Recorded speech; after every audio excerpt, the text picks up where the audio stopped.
Hi, ladies and gentlemen. Welcome to SA Accounting Academy. Here's a short clip on one of our previous webinars. I hope that you really do enjoy it. Great. Good morning, everyone.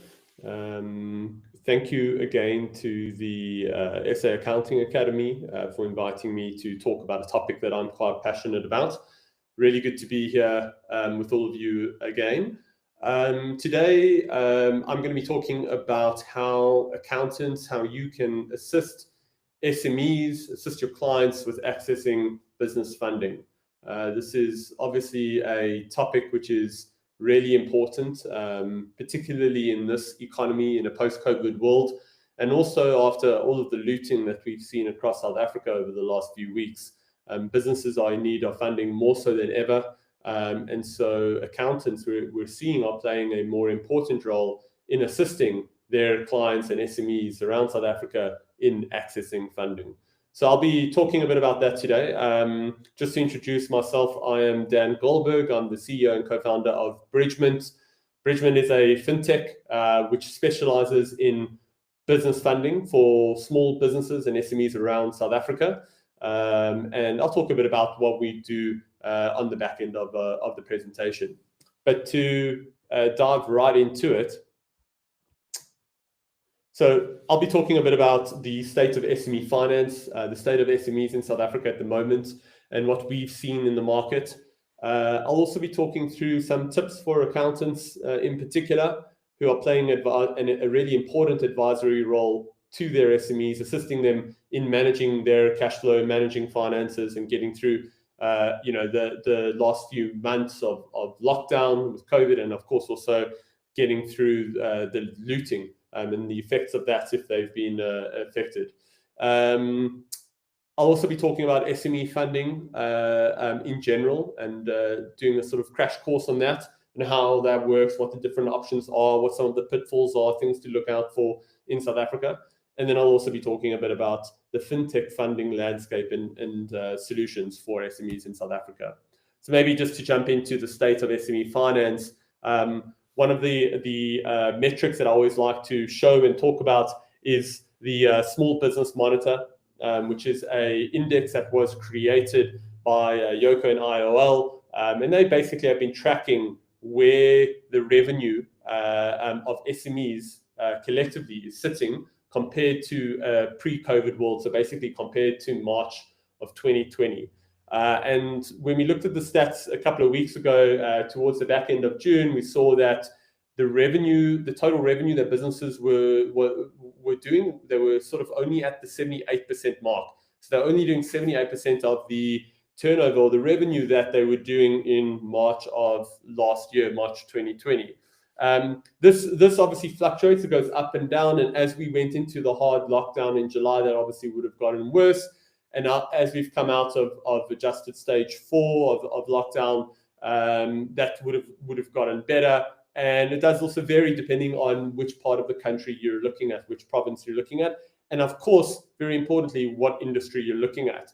We've seen over the last year or so, the retail, consumer-facing sectors, food, drink, hospitality, tourism, healthcare, hair and beauty, fitness, etc., are some of the hardest hit industries. And this sort of tracker or index has largely focused on those businesses. So important to note that there is a big difference depending on the industry you're in. And this picture could look very different if a business or a client of yours is in manufacturing or wholesale or industrial services or construction, mining, agriculture, etc. But still very useful to get a sense of where the SME landscape is in terms of turnover and the recovery towards getting back to where they were in a pre-COVID world. What we've also seen is that online searches for business funding, business loans, really peaked during the first wave last year, around the 1st of April. And that obviously came down quickly after that, but it has still remained heavily elevated over the last year. And from Bridgement's perspective, we've seen a massive influx, receiving applications for funding in excess of over 5 billion Rand over the last 12 months. And what we've seen in the market, Bridgement seeing from, through our partners and through our clients, is small businesses, SMEs are getting squeezed in every direction. So we're seeing them get squeezed by banks, landlords, government, customers, as well as suppliers. On the suppliers side, we're seeing that suppliers have stopped offering trade credit, and they've started demanding COD or upfront cash payments. And also, the trade credit insurance landscape has also dried up, which means it sort of has a knock-on effect that suppliers are now unable to get trade credit insurance, and therefore they feel less comfortable to offer trade credit. And so when an SME goes and buys from a wholesaler or a supplier, that supplier no longer will give them 30 days to pay an invoice or 60 days to pay an invoice. They'll demand cash up front. So that obviously puts pressure on the cash flow of the SME buying from that supplier. We're also seeing pressure from customers, especially where the customer is a corporate client or government, where SMEs servicing large corporates and governments are getting paid. It's taking longer for them to get paid. So corporates, governments are taking longer to pay their SME clients, to pay their invoices. And again, that puts pressure on their cash flow. They're having to pay, SMEs are having to pay their suppliers quicker, and they're getting paid slower by their customers. And so it has almost like a double effect in terms of impacting their cash flow. One of the interesting things that we've seen across the industry is that banks and traditional credit providers have really reduced their risk appetite over the last year. And we're seeing this play out in many ways, one of which is that banks are seriously reducing the size of overdrafts that they offer their SME clients, and sometimes even completely shutting them down. And as you can imagine, there are many businesses that rely heavily on those overdrafts to trade into and out of every month, to buy stock and have them assist with cash flow until they have the time to actually sell that stock. And so reducing or removing their overdrafts puts massive pressure on their ability to manage cash flow. We've also seen, and I think also to touch more on the banks and the credit providers, we saw at the beginning of COVID last year, a lot of payment holidays were granted, which was a great move by the banking and financial services sector.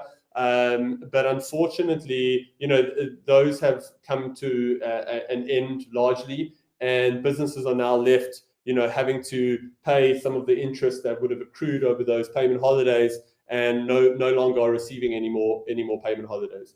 And then, in terms of landlords, similarly, many businesses got rental holidays or some sort of allowances or reduced rent over the course of last year, and we've seen that has largely stopped, and business and landlords are no longer willing to offer those sorts of allowances, or are a lot less likely to do so. And some of them are even, looking to make up for some of the lost rent over the course of COVID last year. And then lastly, government obviously launched a number of relief measures. They had the amazing idea to launch the 200 billion rand COVID loan guarantee scheme, and that's come to an end now, just now in July. And unfortunately, even though it was a great idea, the execution or the rollout of it was not very effective, and most of the funds didn't actually end up getting deployed. And to actually zoom into that a bit more, so we looked at some of the stats that came out of the government COVID loan scheme. 200 billion rand was allocated for that COVID loan scheme, which they obviously were issuing through the banks. Businesses didn't apply directly to government. And there were many shortfalls at play, many reasons why it didn't necessarily work. But we saw very high decline rates, a major processing backlog, and many businesses just didn't apply. I think many businesses were disheartened and didn't, think that they'd be able to get approved for that funding. And others were also scared to take on additional debt because of the uncertainty of COVID over the course of the last year. What we saw ultimately was that resulted in only about 18 to 20 billion rand of the 200 billion being actually funded or deployed to SMEs, actually landing in their hands, which is hugely disappointing. That's less than 10% of the initial 200 billion that was allocated. And if you look at the total number of applications that were approved, which was around the 15,000 mark, and you look at the total amount of funding, the 18 billion that was actually lent out, you see that the average loan size was around 1.3 million rand. I hope that you enjoyed that video. For more of our webinar videos, go to www.accountingacademy.co.za. Thank you and have a lovely day.